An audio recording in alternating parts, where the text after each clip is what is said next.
बा माझ्याशी बोलला आणि माझ्या पायाखालची जमीनच सरकली बघ। मी त्याला म्हणलं की मला आता ह्या विषयावर बोलायचं नाही आहे, पर कालपासून मला काय बी सुचना झालंय बघ। म्हणजे मला एक सांग भानू, आजाच्या मनात हाय वय तुझा आणि रंग्याचं लगीन व्हावं असं? काय ठाव मला, नसतं तर ते बोलला असता वय माझ्याशी असं। म्हणजे भानू मावशीला जर असं सांगितलं असेल की वय मी भानूच्या रंगाच्या लग्नाला तयार आहे, तर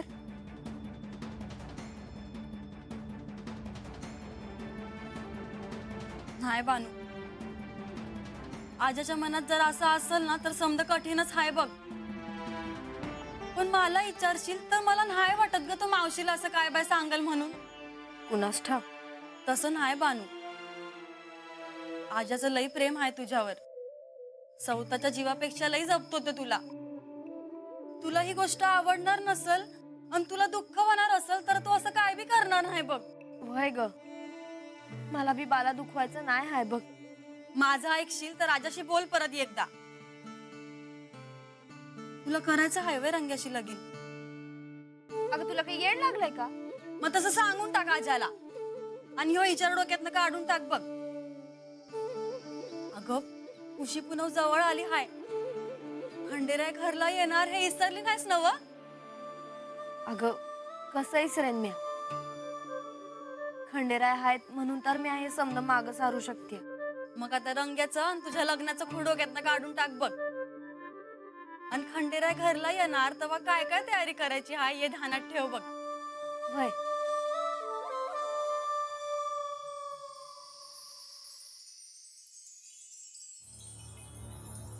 मग मी आता बोलू ना बाशी या विषयावर?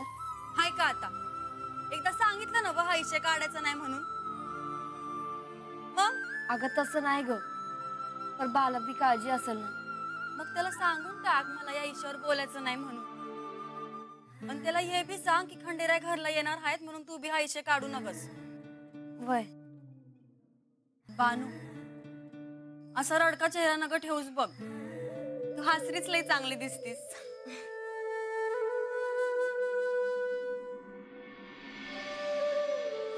अक्का, अक्का, अगं काय झालं? म्हाळसाचे बाबा आलेत। बाई बघत काय उभी राहिलीस, जा लवकर पाणी घेऊन ये। हो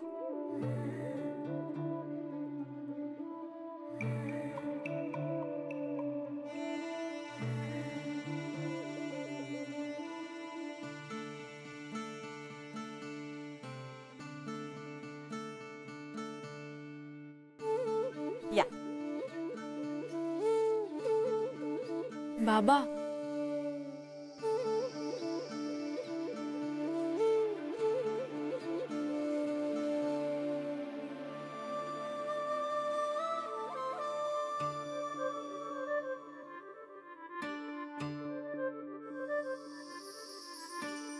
कसा झाला प्रवास?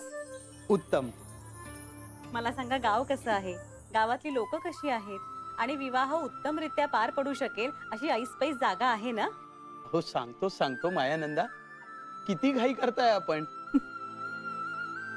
म्हाळसाचं विवाहस्थळ कसं असेल याची उत्सुकता आम्हाला स्वस्थ बसू देत नाहीये। बाबा, तुमची पालाईशी भेट झाली का? हो झाली ना। पालाई खंडेरायांची इतकी मोठी भक्त असेल असे वाटले नव्हते। वास्तविक पालाई एक वृद्धा, पण अजूनही न चुकता खंडेरायांची पूजा अर्चा करते। मला तर त्यांना भेटून खूप आनंद झाला।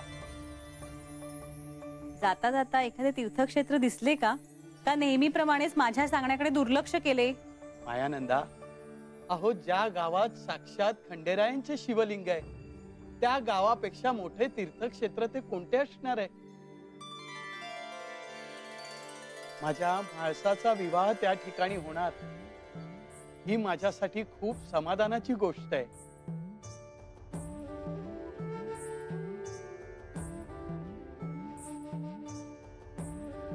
गावातली लोकही खूप चांगली आहेत। मी जेव्हा त्यांना विवाह संदर्भात विचारणा केली तेव्हा त्यांनी मला खूप सहाय्य केले। आणि म्हाळसा, मी विवाह स्थळ तर असे शोधून ठेवले की विवाह स्थळ पाहणाऱ्या प्रत्येकाला आनंदच होईल. म्हणजे गावात साऱ्या वऱ्हाडाची सोय होऊ शकेल तर. अगदीच. आजूबाजूला डोंगरांच्या रांगा, सर्व दूर पसरलेली हिरवळ आणि बाजूला वाहणारी नदी, अशा रम्य ठिकाणी आपल्या म्हाळसाचा विवाह होणार. म्हाळसा, खंडेराय तुला म्हणाले अगदी तशीच जागा आहे ती.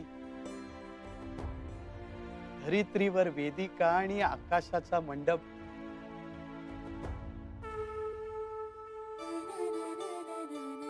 किती लोक या विवाह सोहळ्याला आले ना, तरी त्यांना कुठूनही हा विवाह सोहळा आनंदाने पाहता येईल.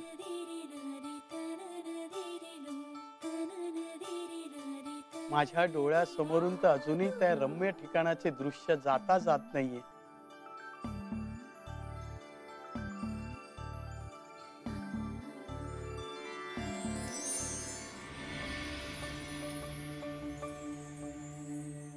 आज साक्षात नारायण आणि नारायणी ब्रह्मलोकात.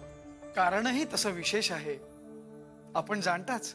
हो, परंतु हेगडी प्रधान आणि लक्ष्मीच्या रूपात आपण दोघेही अतिशय सुंदर दिसताय.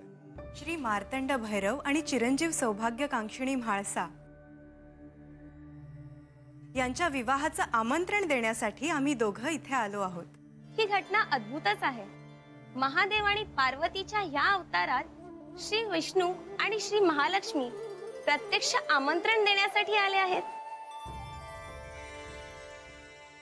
हे श्री ब्रह्मदेव, हे श्री महासरस्वती, मी हेगडी प्रधान आणि माझी पत्नी लक्ष्मी देवी श्री खंडेरायांच्या विवाहाचं आमंत्रण देण्यासाठी आलो आहोत. त्याचा स्वीकार करावा. पौष पौर्णिमेला पाली ह्या गावी गोरज मुहूर्तावर उभयतांचा विवाह संपन्न होतो आहे. या शुभ प्रसंगी आपण उपस्थित राहावे. आपल्या उपस्थितीने आम्हास आणि वधूवरास आनंद होईल. हा विवाह सोहळा म्हणजे एक अद्भुत घटना आहे. पौष पौर्णिमेच्या या विवाह सोहळ्यात पालीला मी येणारच आहे. आता आम्ही प्रस्थान करतो. अजून अनेक ठिकाणी आमंत्रण देण्यासाठी जायचं आहे.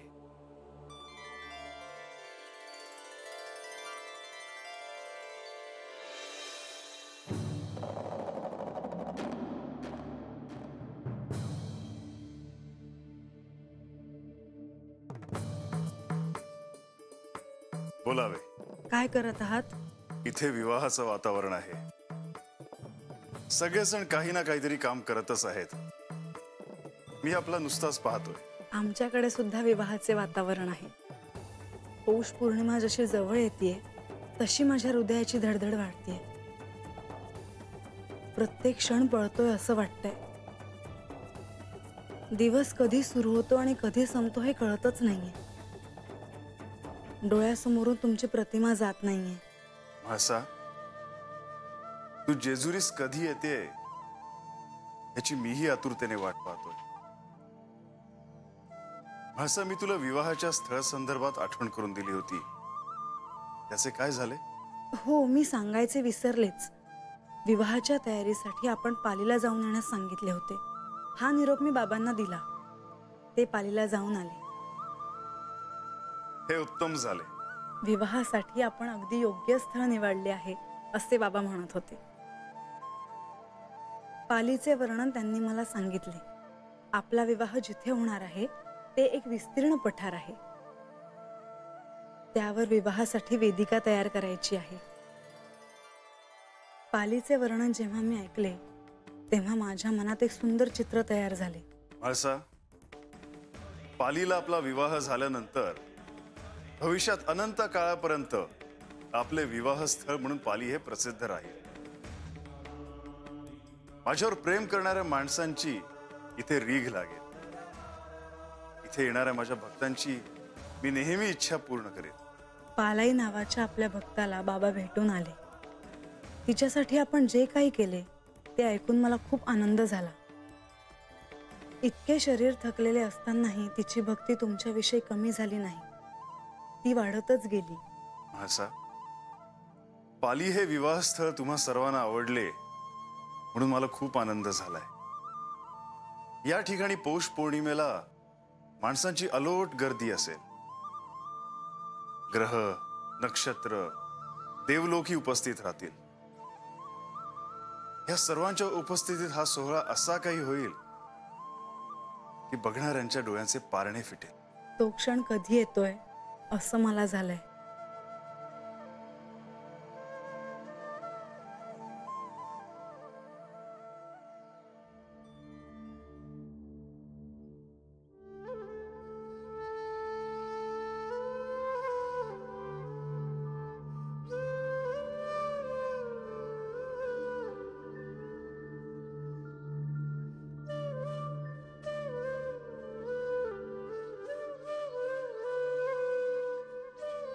किती वेळा असंच बसणार आहे सा तुम्ही?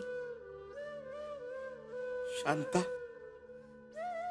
खरंच आपल्या घरात धान्य, डाळी, भाज्या काही बी नाही? म्या तुम्हासनी काल बी सांगितलं होतं, खरंच नाही. मला माहितीये तुमच्या मनात काय चाललंय. तुम्हासनी देवाला गडंगणाला बोलवायचं आहे ना? होय शांता,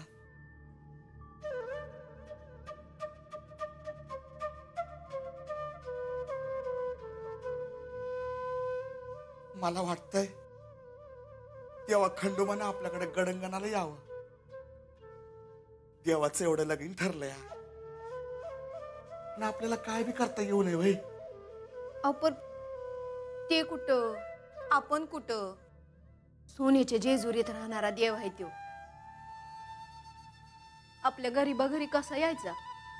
अगं, मी माझ्या स्वतःच्या डोळ्याने बघितलंय. खंडोबा भोळा आहे माझा.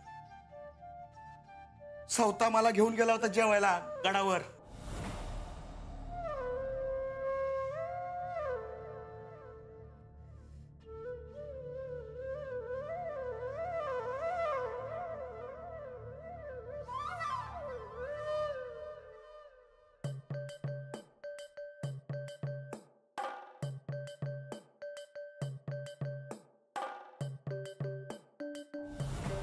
म्या पहिला घास खायच तो अन्नाला हात नाही लावला त्यानं. भोळा आहे माझा देव. म्या अवतार धडला ना तर तो नक्की येईल बघ. होय. पर देव घरी आलं तर त्यासनी द्यायला काय नको? इथं आपल्यालाच धड खायला नाही. देवाला कुठल्या तोंडानं अवतार धाडणार? असं नाही शांता, काहीतरी करायला हवं. माझी इच्छा आहे तेव्हा खंडोबानं माझ्याकडे गडंगणाला यावं. मी रीन काढून गडंगण करीन. होय. पर आपल्याला ऋण देणार कोण?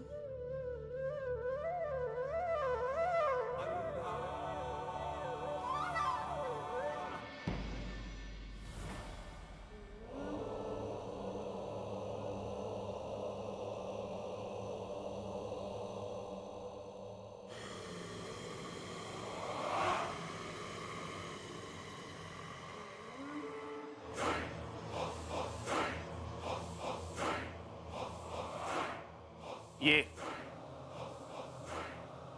मी तुझीच वाट पाहत होतो. मला वाटलं होतं त्या खंडोबा बरोबर युद्धाचं रणशिंग फुंकल्यानंतर माझ्या रक्ताचे भाऊ तरी मला सहाय्य करायला पुढे येते.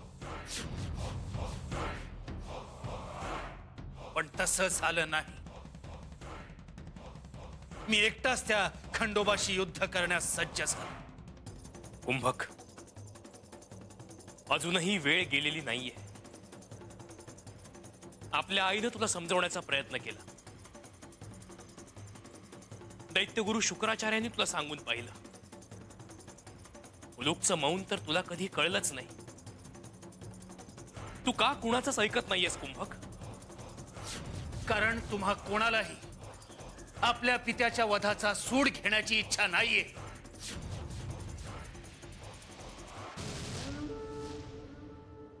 पण मी काही केल्या त्या खंडोबाला स्वस्थ बसू देणार नाही. अरे तू माझा भाऊ आहेस, माझ्यासारखाच अनेक मायावी विद्यांमध्ये तू पारंगत आहेस. किमान ह्यावेळी तरी मला सहाय्य कर. तुला सहाय्य करून त्या खंडोबाशी युद्ध करणं म्हणजे उलूक सारखा माझाही मृत्यू निश्चितच. तुला काहीही होणार नाही हे मी तुला वचन देतो. अरे तुझ्या मायावी शक्तीने तू अनेक जणांच्या डोळ्यात धूळ फेकलीस, अनेक पराक्रम केलेस, आणि ह्यावेळी मला तुझ्यासारख्याच मायावी योद्ध्याची गरज आहे. तू काय करायचं ठरवलेस कुंभक? त्या खंडोबाचं लग्न ठरलंय. उलूकच्या युद्धानंतर हा कुंभक शांत बसेल असं त्याला वाटलं असतं, पण नाही. मला त्याला स्वस्थ बसू द्यायचं नाहीये. त्याच्या लग्नात मला विघ्न आणायचं, आणि हे काम तूच करू शकतोस.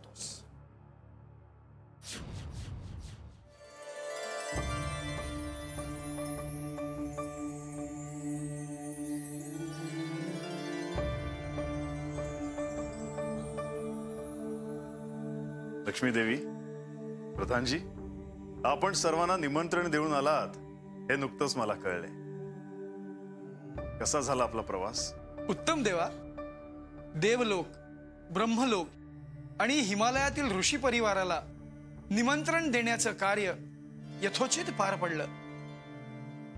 ब्रह्मलोकात ब्रह्मदेव आणि सरस्वती देवींना निमंत्रण दिलं. या शुभ कार्यासाठी ब्रह्मदेव आणि सरस्वती देवी पौष पौर्णिमेला गोरज मुहूर्तावर उपस्थित राहून सर्वांना दर्शन देतील.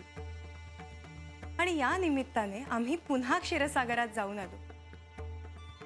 विष्णू लोकातील सर्वांची खूप आठवण येत होती, त्यामुळे मी सर्वांनाच भेटायचं असा हट्ट त्यांच्याकडे धरला,